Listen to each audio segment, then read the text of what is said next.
여러분 안녕하세요. 한자어 사전 8번째 시간을 시작하겠습니다. 오늘은 각자에 대해서 하겠습니다. 자, 이건 각도기라고 읽죠. 각도기. 그런데 요것도 기라고 읽고 요것도 기라고 읽습니다. 요건 그릇 기자고 요것은 기계 기자인데 차이가 뭐냐?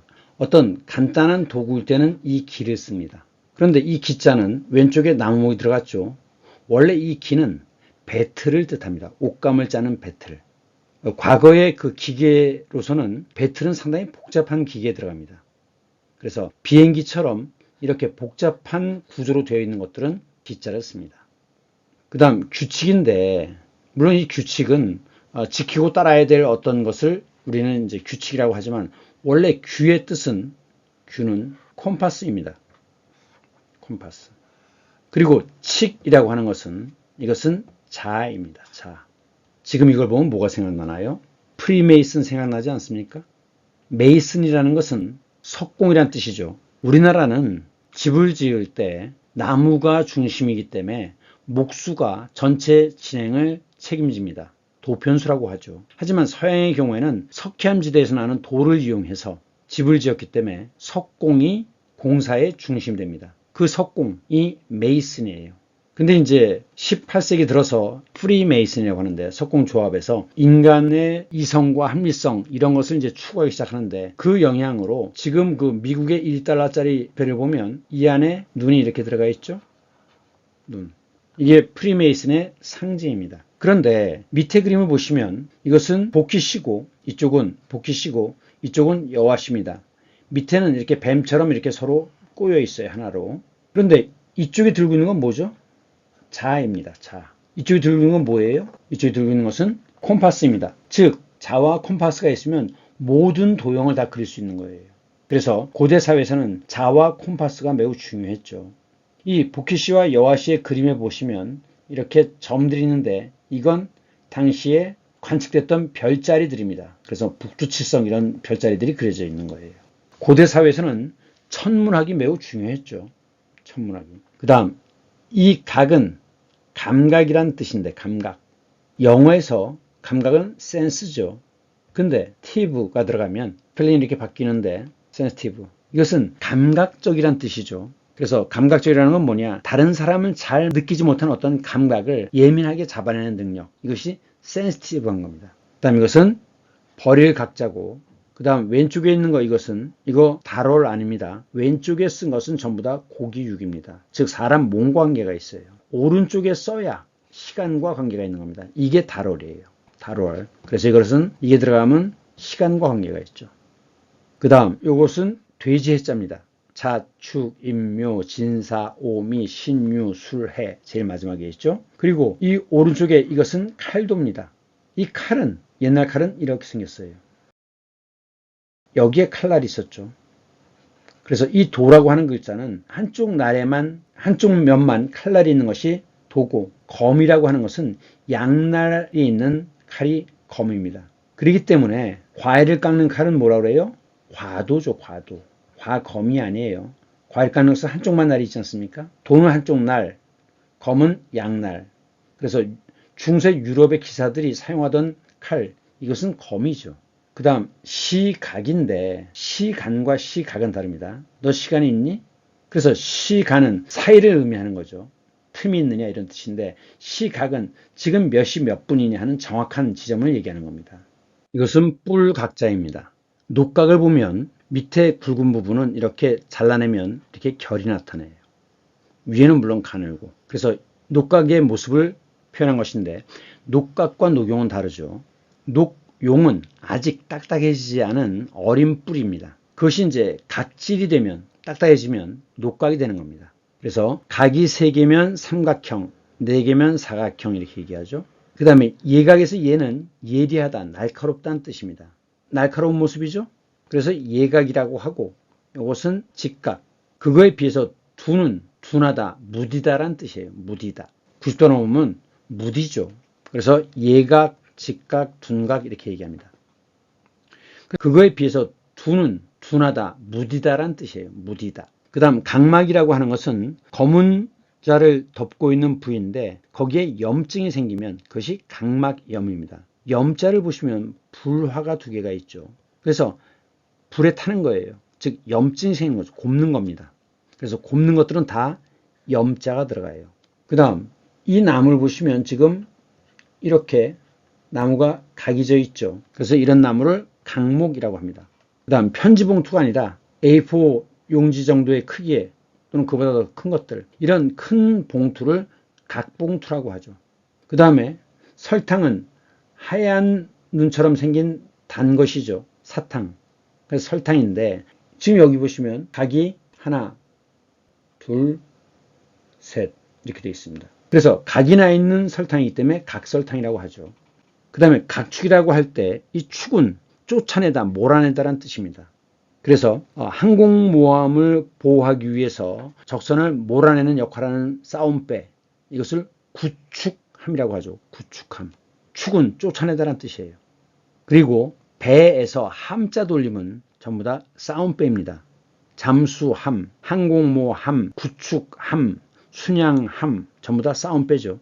그래서 이 사슴의 경우에 수컷들이 암컷을 찾기 위해서 다른 수컷과 뿔을 들이받고 싸우고 쫓아냅니다. 그것이 각축을 벌이는 거예요. 그래서 그러한 장소를 각축장이라고 하죠. 그래서 열강의 각축장 이런 표현을 씁니다. 그 다음 축사는 사악한 기운을 쫓아내는 거죠. 우리는 동짓날 팥죽을 먹습니다. 왜냐? 동지는 밤이 가장 긴 때예요. 그러면 기운이, 나쁜 기운이 아주 왕성한 거죠. 그러면 이제 귀신, 음을 쫓아내는 게 뭐냐? 살아있는 생명력입니다. 그 생명력의 상징이 피고 피의 색깔은 붉은색입니다. 그래서 붉은색인 팥을 쑤어서 팥죽을 먹는 거예요. 그러니까 결국 팥죽을 먹는 것도 축사의식이 되는 거죠. 그 다음에 궁, 최종병기, 활이죠. 활. 그런데 나무로만 활을 만들면 멀리 날아가지 못합니다. 그래서 활에다가 물소뿔이나 이런 뼈를 대요. 뿔을. 그래서 아주 멀리 날아가게 합니다. 이것을 각붕이라고 합니다.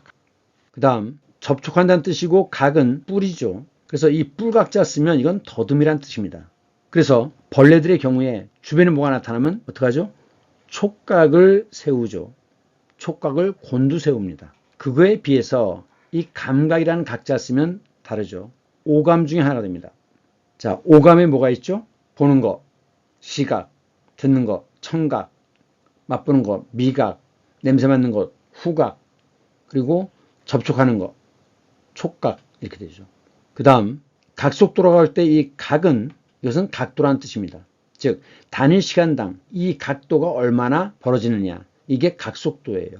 그래서 그런 것을 각속도 운동이라고 합니다.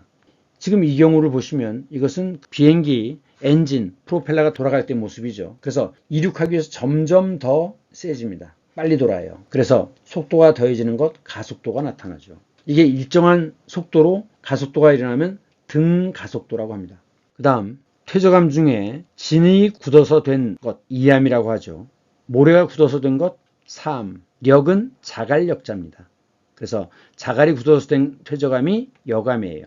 물론 이제 자갈 사이에 흙이 들어가야죠. 그래서 이 각력암이라는 건 뭐냐면 2mm 이상 모가 난 자갈을 각력암이라고 하는데 모라는 게 뭐냐? 이 한자는 모방자죠. 모방.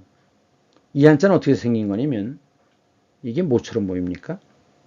쟁기예요. 쟁기를 땅에 박고서 소한테 이랴 낄낄 하면 소가 한쪽 방향으로 쭉 나가죠. 쟁기를 끌고. 이것이 방입니다. 즉 지금 한쪽 방향으로 쭉 나가고 한쪽 방향으로 쭉 나가고 한쪽 방향으로 쭉 나가죠. 이게 방이에요. 그래서 성경에 보면 워낙 홍수가 심해지니까 아주 바닥이 편편한 큰 배를 만들어서 모든 동물들을 태우죠. 그게 뭡니까? 노아의 방주죠. 그 다음에 로마 군대의 경우에는 적군이 이렇게 있으면 이렇게 모가 난 형태를 가지고 중앙돌파합니다.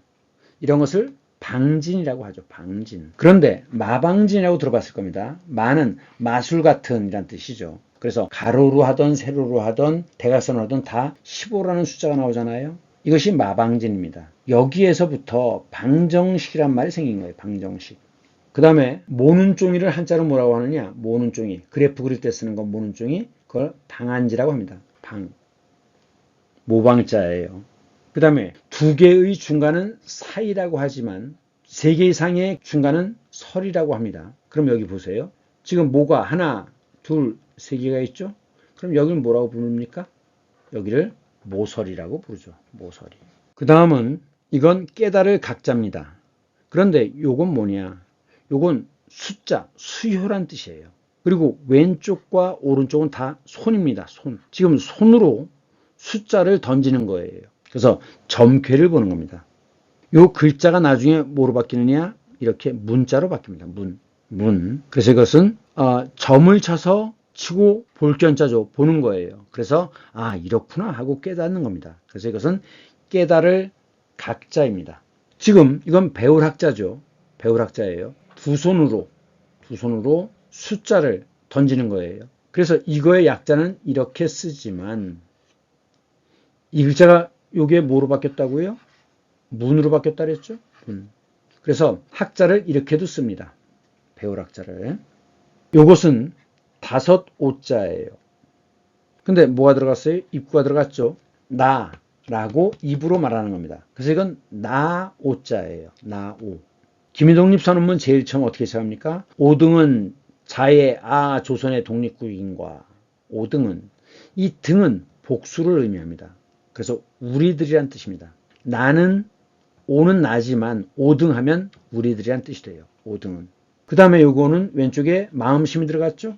그래서 마음으로 깨달는 겁니다.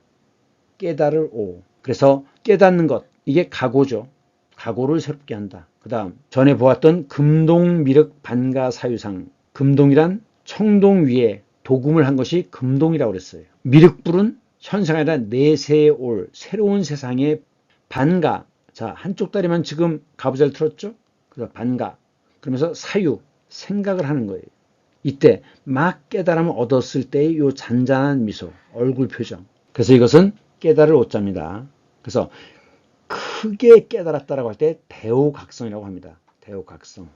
이 성은 사실은 왼쪽에 이게 술이에요. 술에서 깨는 게 깨어날 성자입니다. 각성, 깨어나다.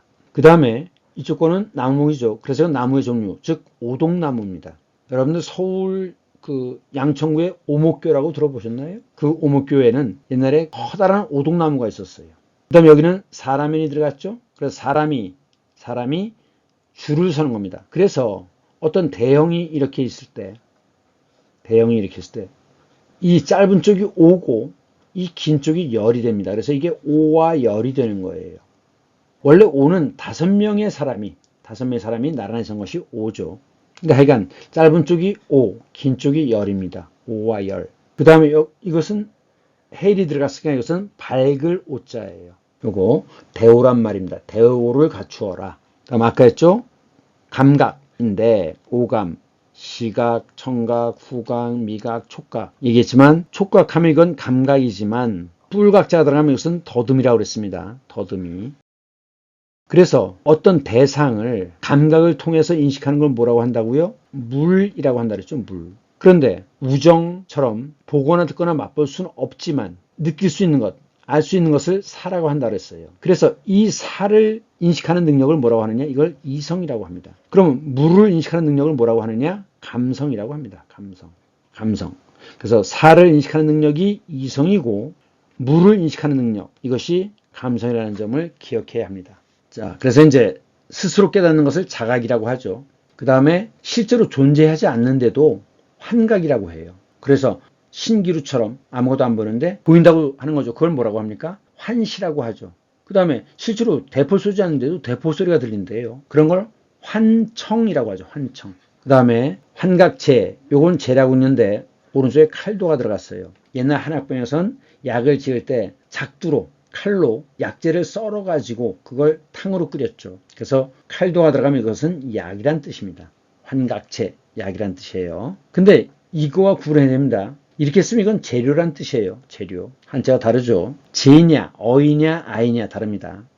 자, 아까 사물 이야기를 했는데 검사냐, 검사냐. 이 검은 점검한다는 뜻이죠. 사는 물이 아니라 사예요. 어떤 사건이죠. 그래서 사건에 대해서 조사하는 게 검사입니다. 검찰청 이런 것들 있지 않습니까? 이거 검사라고 할 땐 이걸 써야 돼요. 근데 이 검사할 때 이 사는 뭐냐? 이건 조사하는 겁니다. 즉 물품에 결함이 있는지 없는지 그런 것을 조사하는 겁니다. 그래서 검사를 마쳤습니다라고 할 때 뭐라고 합니까? 검사필이라고 하죠. 근데 이제 문제는 이 사는 사실은 증명하기 어렵습니다. 보거나 듣거나 만지거나 실험할 수 없기 때문에 증명할 수 없어요. 그러다 보니까 우리나라 검사들 지멋대로 하죠. 기소해야 될 사람은 기소하지 않고 기소해서는 안 되는 사람은 기소하고. 그래서 이혈령 비혈령입니다. 이는 귀고 비는 코죠. 령은 방울이에요. 혀는 매달다란 뜻입니다. 그래서 이혈령 귀에 매달고 비혈령 코에 매달고 우리말로 뭐죠? 귀에 걸면 귀걸이, 코에 걸면 코걸이 이 얘기입니다. 지 멋대로죠. 그래서 이 사라고 하는 것은 매우 조심해야 합니다. 그 다음 여러분들이 잘 구분 못하는 거 라디오는 소리만 들리죠? 그래서 소리를 잡아챈다는 뜻이에요. 취. 소리를 잡아 듣는 것이 청취자죠. 그런데 TV는 소리도 들리지만 눈으로도 보지 않습니까? 그래서 TV의 경우에는 시청자라고 얘기해야 돼요. 라디오는 청취자입니다. 다르죠. 그 다음 각서라고 하는 건 내가 이러이러한 것을 하겠다라고 자기 약속을 글로 쓰는 것. 글서자죠. 그래서 이런 것을 각서라고 합니다. 그 다음 이것은 갈 거자입니다. 공수래 공수거라. 빈손으로 왔다가 빈손으로 간다는 거죠. 가다란 뜻입니다. 오른쪽에 들어가면 이것은 원래 칼을 의미해요. 물리친다란 뜻입니다. 그래서 고대 소설을 보시면 각설하고 이런 표현이 나오는데 어떤 이야기를 하다가 다른 이야기로 넘어갈 때 각설하고 라고 합니다. 그런데 고대 소설 제일 처음엔 뭐라고 하느냐? 이야기를 시작할 때는 화설 이렇게 시작합니다. 화제가 넘어갈 때는 각설하고.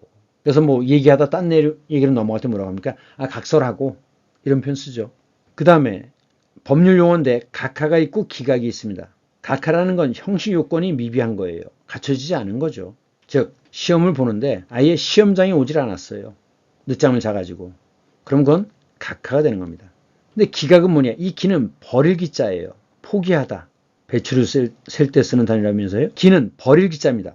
그러니까 이건 뭐냐면 내용이 타당하지 않은 거예요. 즉 오답을 했을 때죠. 이건 아예 시험장에 오지 않은 거고 이건 오답을 했을 경우입니다. 그래서 각하와 기각은 다르다. 그 다음 이 각하와 이 각하는 다르죠. 큰 집의 순서가 어떻게 된다고요? 패, 전, 저, 각, 합 이렇게 내려간다 그랬죠. 그 다음 망각이란 말이 있어요. 자, 요거 망할 망자죠. 근데 밑에 뭐가 들어갔어요? 마음심이 들어갔어요. 마음이 뭔가에 지금 덮여서 가려져 있는 겁니다. 잊어버리는 거예요. 그래서 이것은 잊을 망자입니다. 잊을 망. 그래서 날 잊지 말아라. 뭐예요? 물망초죠. 물. 금지를 나타냅니다. 날 잊지 말아요. 그런 풀이기 때문에 물망초라고 합니다. forget me not 라고 하죠. 그 다음 요거 소각, 태워서 버리는 거예요. 그래서 그런 데를 소각장이라고 하죠. 참고로 이 소는 태운다는 뜻입니다. 그래서 원래 소주는 술을 발효시킨 다음에 다시 그거를 고리에다 놓고서 증류를 하죠. 그래서 도수를 높이는 겁니다. 그렇기 때문에 소주는 안동소주나 이런 소주들은 증류한 것들은 40도가 넘는 것들이에요. 그래서 원래 소주라고 하면 40도가 넘는 것이 원칙입니다. 그런데 지금 우리나라 소주, 참이슬, 처음처럼 이런 것들은 다 그 주정, 술의 성분에다 물을 섞어요. 증류하지 않습니다. 그런 것을 희석식 소주라고 하는 거죠. 안동소주는 증류식 소주고 다릅니다. 다음 왼쪽에 들어가면 뭐라고요? 이건 고기육이라고 그랬죠. 그래서 몸과 관계가 있다 그랬습니다. 몸과. 그래서 이건 다리각자예요. 각광을 받는다.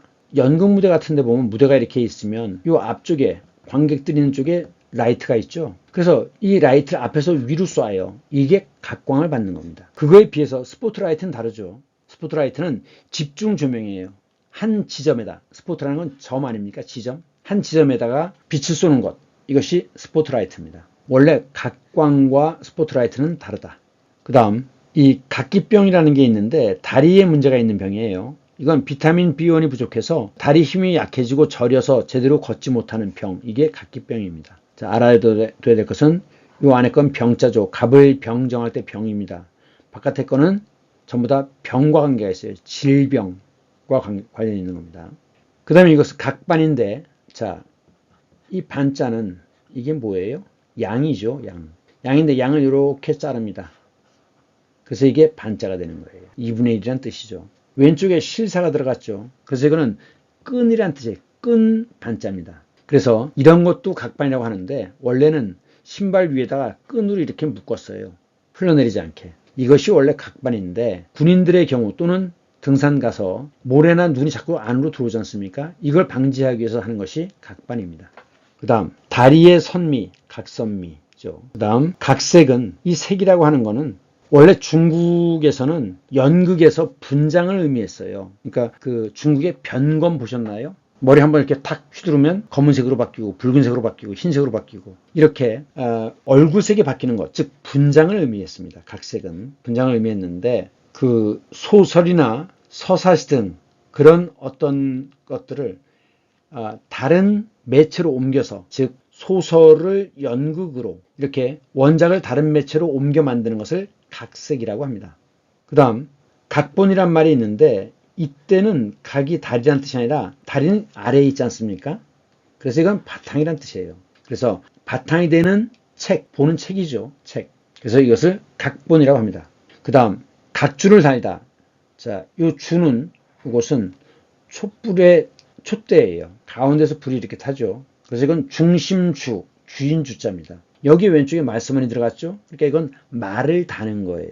주석이라고 할 때 말을 달고 해석하는 것이 주석입니다. 주석. 그러면 이제 책이 이렇게 있을 때 그 페이지 이 밑에다가 어쩌고저쩌고 이렇게 다는 거 이것을 각주라고 하죠. 그래서 풋노트라고 합니다. 풋노트. 그런데 책 제일 뒤쪽에 한편으로 몰아서 한꺼번에 뒤로 몰아서 말을 다는 것 이게 후주입니다. 그 다음 요게 칼도라 그랬죠. 그래서 색일 각자예요. 이 나무에다가 칼로 색이죠. 새겨가지고 이렇게 찍은 거예요. Welcome to Croatia 이렇게 되어 있죠. 실제로 크로아티아에서는 크로아티아란 말을 안 쓰고 흐르바츠카란 말을 씁니다. 그래서 이런 표현은 요거는 크로아티아를 나타내는 거예요. 그래서 이제 그 칼로 나무에다가 새기는 것 그러면 안 바뀌죠? 변하지 않잖아요. 그것이 각인되었다라고 하는 겁니다. 나무에 새겨서 도장으로 만드는 것. 인이라는 건 도장이지 않습니까? 인장, 인주, 도장입니다. 그 다음에 이제 각고의 노력이라는 건 뼈를 깎는다는 뜻으로 이해해야 돼요. 깎을, 각, 고는 괴로움이죠. 그러니까 뼈를 깎는 듯한 괴로움을 견디면서 하는 노력이 각고의 노력입니다. 그 다음에 각박하다라고 할 때 이 각은 벗긴다는 뜻입니다. 박은 열불 박자예요. 열불. 그러니까 인심이 각박하다 이렇게 얘기하는 거죠. 별로 남아있는 게 없는 거죠. 그 다음 뼈에 새길 정도로 내 뼈에 새길 정도로 난망, 망이 밑에 마음심이 들어가면 잊을망자라고 그랬죠. 잊기 어렵다. 난, 어려울 난. 그래서 잊어버리는 것이 망각이라고 했습니다. 그래서 잊어버리는 것에 대비해서 기록하는 것, 비망록이죠. 잊어버리는 것에 대비해서 기록해둔다. 비망록. 그런데 왼쪽에 이것도 마음심이에요. 이것도 마음심이지만 왼쪽으로 나오면 마음이 옆으로 빠져서 도망가는 거죠. 그래서 이건 바쁠망자입니다. 바쁠망. 그래서 바쁜 중에 한가로움. 이것이 망중한이에요. 그 다음 나무에 새기는 것. 책, 나무에 새겨서 찍어낸 책. 목각분이죠. 그 다음에 그 글자를 새기는 것. 이것이 각자입니다. 각주 구검은 뭐냐면 어떤 멍청한 녀석이 배를 타고 가다가 자기 칼을 강물에 빠뜨렸어요. 그랬더니 배에다가 이렇게 나무에다가 표시를 새겨놨답니다. 주는 나룻배죠. 노루전 두 사람이면서 노루 젓는 모습 이게 이렇게 되는 건데 배 주자입니다. 즉 작은 배예요. 그 배 나무에다가 새겨놓는 거죠. 여기에다 빠뜨렸어 하고 표시하는 겁니다. 그리고서는 나중에 찾아야지 그러는데 이미 배가 흘러갔는데 그 표시하는 자리에 검이 있습니까? 멍청이죠. 그 다음 조각 이런 것을 조각이라고 하죠. 조각이라고 하는데 요거와 구분해야 됩니다. 이런 건 부조라고 해요. 이 부는 부유물질이라고 할 때처럼 뜨다란 뜻입니다. 여러분들 부교 알아요? 뜬다리. 그러니까 이제 물 한강 같은 데를 건너기 위해서 배를 쭉 이어가지고 그 위에 판자를 놓고 그 위를 걸어가는 그래서 뜬다리 이것이 부교인데 이렇게 이것처럼 3차원이 아니라 이렇게 면으로 표현되어 있잖아요. 이런 것들을 부조라고 합니다. 약간만 튀어나와 있는 모습이죠. 그 다음 목숨이 경각에 달렸다라고 하는데 이 경은 이랑 경자입니다. 밭이랑 한 개예요. 그러니까 밭 전체로 본다면 매우 작은 거죠. 각도 15분의 아주 짧은 시간입니다. 그래서 경각 이라는 건 짧은 시간이라는 뜻으로 해석합니다. 심장에서 나온 이 피는 뇌, 폐, 간, 위장, 신장 이런 오장육부를 돌면서 오장육부에 영양분과 산소를 공급하고 노폐물과 이산화탄소를 옮겨다가 다시 체외로 배출하는 역할을 하고 있습니다. 그럼 시간의 단위인 각은 어떤 것이냐? 우선 십간 12지를 보겠습니다. 올해는 갑진년이죠. 진이 용이죠. 그리고 갑과 을은 색깔로 오방색으로 따지면 청입니다. 그래서 올해를 청룡의 해라고 그러죠. 청룡. 그러니까 옛날에 해를 따질 때, 연수를 따질 때는 갑자, 을축, 병인, 정묘, 무진 이렇게 나가는 겁니다. 그래서 이쪽에 10개와 이쪽에 12개가 돌아가면 최소 공배수는 60이 됩니다. 그래서 갑자에서부터 시작해서 다시 갑자로 돌아오는, 또는 을축년에 시작해서 다시 을축년으로 돌아오는, 이것이 60년이 걸리기 때문에 60년이 되는 해를 환갑 또는 회갑이라고 합니다. 자, 그럼 올해는 갑진년이면 다음에는 내년에는 뭐가 되죠? 내년에는 을사년이 되죠. 을사년입니다. 이렇게 따지는데 우선 경락에 대해서 보겠습니다. 경락이라는 건 뭐냐? 예를 들면 위경락은 눈 밑 여기서부터 시작이 됩니다. 여기서부터 시작돼요.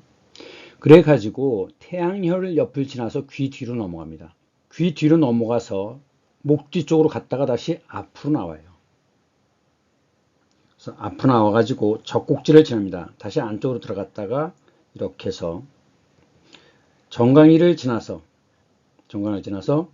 이것이 엄지발가락과 검지발가락 사이로 들어갑니다.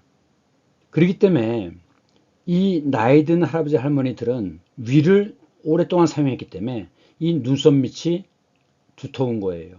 그리고 체했을 때는 이쪽 태양혈 쪽이 아프죠. 그래서 이 경락을 따라서 아픈 증세가 나타납니다. 그 이제 할아버지 할머니들 보면 잘 못 걷는다라고 하는데, 못 걷는 건 무릎 부분인데 무릎이라고 다 같은 무릎이 아닙니다. 위경락이 여기 지나기 때문에 앞쪽 무릎이 아프면 위의 문제인 거고, 이 안쪽에 여기가 아프면 비장의 문제인 것이고, 바깥쪽에 여기가 아프면 이것은 담경락의 문제입니다. 이렇게 위경락의 경우에 시작해서 이 끝까지 들어가는데 걸리는 시간이 15분입니다. 그래서 일각이라는 건 뭐냐? 각 경락이 한 번 도는데 걸리는 시간, 이것이 각입니다. 그래서 어떤 말이 있냐면 일각이 여삼추다 이런 말이 있죠. 15분이라고 하는 짧은 시간이 여삼추, 삼추면 3번의 가을 하면 3년이지만 가을 석 달이라는 뜻도 있습니다. 어쨌든 15분이라는 짧은 시간이 매우 길게 느껴진다는 거죠. 자, 그러면 다시 아까 했던 이 피의 순환 보세요. 이 피가 도는 이것을 뭐라고 합니까? 혈맥이라고 하죠. 그리고 여기서처럼 위경락처럼 이렇게 기가 도는 그 기를 경락이라고 합니다. 경락. 그래서 이 혈맥의 맥과 경락의 락을 합해서 맥락이란 말을 씁니다. 계속 이렇게 심장에서 나온 피가 계속 돌죠. 돕니다. 이렇게. 경락도 마찬가지입니다. 지금 이 위경락으로 들어오는 것이 다시 엄지발가락 바깥쪽으로 해서 여기에서 안쪽을 타고서 이렇게 올라갑니다. 이것이 비경락이에요. 비위라고 하죠. 그래서 이렇게 앞뒤로 계속 이어지는 흐름, 이것을 맥락이라고 합니다. 그래서 글의 경우에 그 글의 흐름을 뭐라고 합니까? 문맥이라고 하죠. 문맥. 우리가 국어를 배우는 이유는 문맥을 잘 파악해서 주제를 파악하기 위한 것입니다. 그러면 이제 시간을 따져보면, 시간을 따질 때는 12지를 갖고 따져요. 그래서 순서가 자축, 인묘, 진사, 오미, 신유, 술해가 됩니다. 우선 자시와 오시는 기억해 둘 필요가 있어요. 23시부터 01시까지가 이게 자시입니다. 그런데 각 시는 하루 24시간인데 12시로 되어 있으니까 각 시는 2시간이 되는 거죠. 그래서 그 시간이 시작하는 처음에는 초를 붙이고 그 중간은 정을 붙입니다. 자, 그러면 23시를 뭐라고 해야 되겠습니까? 23시 자초라고 해야 되겠죠. 그럼 24시는 가운데는 뭐라고요? 중간은 정이라고 한다 그랬죠. 그래서 자정이 됩니다. 그래서 24시 00시를 자정이라고 하죠. 이때는 밤일 때는 경자를 붙이는데 이때가 삼경입니다. 저녁은 7시부터가 저녁이에요. 이 저녁에는 밤에는 경자를 붙일 수도 있습니다. 물론 술시라고도 하지만 일경이라고도 합니다. 해시라고도 하지만 이경이라고도 합니다. 그럼 옛날에는 해가 뜰 때 일어났고 해가 지면 잠이 들었죠. 그래서 이 24시, 이 자시가 가장 깊은 밤이에요. 그래서 옛날엔 자정이라고 하면 한밤중이었죠. 삼경이라고 하면 한밤중이었습니다. 삼경. 그 다음에 축시는 새벽 3시까지인데 사경, 인시는 오경이고, 또 기억해야 될 건 요겁니다. 오시. 오시는 낮 11시부터 오후 1시까지입니다. 자, 그럼 낮 11시를 뭐라고 불러야 되죠? 오시니까 5초. 그러면 오시의 중간 12시, 낮 12시는 오정이라고 해야 되죠. 오정. 오정이라고 했었는데 지금은 앞뒤를 바꿔가지고 정오라고 얘기합니다. 정오. 그리고 오정 전, 즉 12시 전을 뭐라고 합니까? 오정 전을 줄여서 오전이라고 하죠. 그럼 12시 이후는 오정 후 줄여서 오후라고 합니다. 그런데 아까 얘기 설명했던 경락이 자 20, 30부터 01시 사이에는 담경락이 돌아요. 온몸을 돕니다. 구석구석을. 그래서 이 담에서는 몸 안에 있는 모든 노폐물을 갖고 와서 어디로 갖고 갑니까? 간으로 가져갑니다. 그럼 간에서 뭘 해요? 해독을 하죠. 그래서 이 과정이 제대로 되지 않으면 사람이 암에 걸린다고 그래요. 따라서 이 시간 23시부터 03시까지는 인간은 반드시 잠을 자야 합니다. 정 어렵다면 이 해독하는 시간만이라도 1시부터 3시만이라도 잠을 자야 합니다. 그것이 다시 폐로 연결되고 그래서 3시부터 5시 감기 기운이 있거나 폐가 안 좋은 사람들은 새벽에 기침을 많이 하죠. 그 다음 5시부터 7시까지는 자, 밥 먹기 전에 뭘 해야 됩니까? 화장실 가야죠. 밀어내야 됩니다. 그 다음 7시부터는 밥을 먹고 소화를 해야 되죠. 밥을 먹고 다음에 9시부터는 그 위에서 소화시킨 영양분을 비장에서 저장해야 됩니다. 그리고 심장, 소장, 방광, 신장, 심포, 삼투 이렇게 넘어가요. 그래서 오장육부가 하루 동안에 2시간씩 도는 겁니다. 자, 이것이 이제 해시계인데 앙부일구라고 하죠. 앙은 우러러 본다는 뜻이고 부는 가마솥입니다. 그래서 부산이라고 할 때 그 부자는 이거 쓰는데 그 부산의 지형이 가마솥처럼 생겼다고 합니다. 그 다음에 일은 해고 구는 그림자예요. 그러니까 여기에 해가 이렇게 비쳐가지고 그림자가 이 눈금에 새겨지죠. 그래서 몇 시라는 걸 알지 않습니까? 앙부일구라고 합니다. 자, 그러면 퀴즈. 그럼 옛날에는 23시 48분은 뭐라고 했겠습니까? 23시니까 자시죠? 24시가 아니라 23시니까 자초라고 해야 되죠. 자초. 그럼 얼마 남아요? 48분 남죠. 일각은 몇 분? 15분. 그럼 여기는 몇 각이 들어갑니까? 3각이 들어갑니다. 그럼 몇 분 남죠? 3분 남죠. 그래서 옛날에는 23시 48분을 자초, 삼각, 3분 이렇게 표현했습니다. 우리가 이제 그 동양의학에서 침이나 뜸을 사용해서 길을 뚫는데 막힌 길을 뚫는 겁니다. 아니면 잘 흐르지 못하는 길을 뚫어주는 거예요. 파묘란 영화에서도 그 땅속에 기가 흐르는데 그 기가 왕성한 곳이 명당이죠. 그 명당에다 무덤을 쓰면 그러면 자손대대로 번창한다는 겁니다. 그런데 이제 문제가 있어갖고 그 묘를 깨트리죠. 파내죠. 그래서 그게 제목이 파묘죠. 그러니까 모든 살아있는 생명체뿐만 아니라 땅에도 기가 흐르는 겁니다. 그래서 기가 왕성한 곳을 명당이라고 하죠. 명당. 그러면 이제 침이나 뜸을 놓는 건 뭐냐? 그 잘 흐르지 않거나 막힌 길을 뚫는 것입니다. 자, 우선 기가 막히면 어떤 현상이 일어납니까? 기가 막히면 말이 안 나와요. 그래서 아이고 내 원참 기가 막혀서 말이 안 나오죠. 근데 막히는 정도가 아니라 아예 끊어져요. 그걸 뭐라고 합니까? 기절이라고 하는 거죠. 기절. 그래서 사람이 정신을 잃지 않습니까? 어쨌든 이 우주는 우주가 있고 인간은 소우주고 다시 인간의 신체를 이루고 있는 작은 것들이 있어요. 손, 귀, 발 이것을 미리우주라고 합니다. 그런데 손, 귀, 발 다 인간은 우주의 축소판이죠. 그래서 머리는 태양처럼 둥글고 발바닥은 땅처럼 평평하지 않습니까? 그래서 인간은 소우주라고 하는데 손, 귀, 발은 미리우주라고 해요. 자, 우선 사람의 몸이 있죠. 이것은 1년입니다. 그런데 각각은 팔은 하나, 둘, 셋으로 나눠져 있죠. 발은 하나, 둘, 셋입니다. 그럼 각각이 3개의 관절로 되어 있으니까 모두 사지니까 몇 개가 있습니까? 12관절이 있습니다. 1년은 사지를 갖고 있기 때문에 4계절이고 12관절을 갖고 있기 때문에 12달입니다. 그런데 여기 보면 이런 점들이 보이죠. 이걸 혈자리라고 합니다. 기가 지나가는 중요한 자리들이에요. 이걸 혈자리라고 하는데 이것이 360개가 있다고 합니다.